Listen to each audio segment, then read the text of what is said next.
आज या व्हिडिओने जर तुमच्यामध्ये आग नाही लावली तर बिनधास्त या व्हिडिओला डिसलाईक करा आणि जर खरंच या व्हिडिओमुळे तुमच्यामध्ये आग निर्माण झाली तर या व्हिडिओला लाईक करा आणि या चॅनलला सबस्क्राईब करा.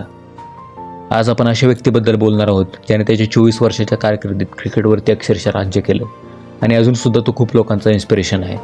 क्रिकेटचा देव म्हटला जाणारा सचिन तेंडुलकरबद्दल आज आपण बोलणार आहोत. 15-16 वर्षाचे असताना आम्ही बालपण एन्जॉय करत होतो, पण सचिन अवघ्या 16 वर्षाचे असताना त्याने इंटरनॅशनल क्रिकेटमध्ये डेब्यू केला, ते पण इंडिया वर्सेस पाकिस्तान मॅचमध्ये. 1989मध्ये पाकिस्तान विरुद्ध टेस्ट सिरीज खेळताना वखार युनिसचा बॉन्सर सचिनच्या नाकावरती लागतो.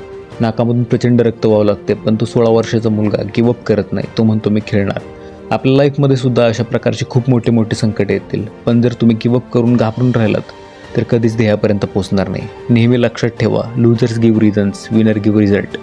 जरी तुम्ही हरलात तरी हा तुमचा अंत नाही. मेहनत करत राहा, प्रयत्न करत राहा. आज नाही तर उद्या हा तुमचा असणार आहे. सगळ्यांच्या आयुष्यात एकदा तरी तो लोएस्ट पॉईंट येतो जेव्हा असं वाटतं की आता सगळं संपलंय. सचिनच्या आयुष्यातील तो क्षण इंडिया 1999चा वर्ल्ड कप खेळत होती. ऑलरेडी आपण साऊथ आफ्रिकेबरोबर हरलो होतो.